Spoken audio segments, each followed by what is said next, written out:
Hey guys, in this video, I will show you how to deploy your Replit project on Vercel. Alright, let's begin. First, open Replit and go to the home page, then open the project you want to deploy. Once you're inside the project, click the plus icon in the Tools section and search for Git. When Git appears, open it and select Connect to GitHub.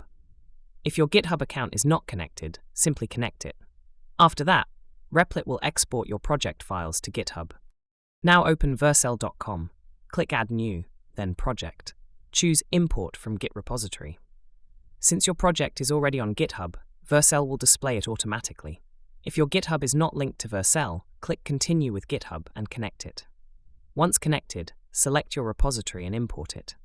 Vercel will set up everything and deploy your project. So that's basically how you can deploy a Replit project on Vercel. And that's it for this video. If you find this helpful, consider subscribing and giving this a big thumbs up. Thanks.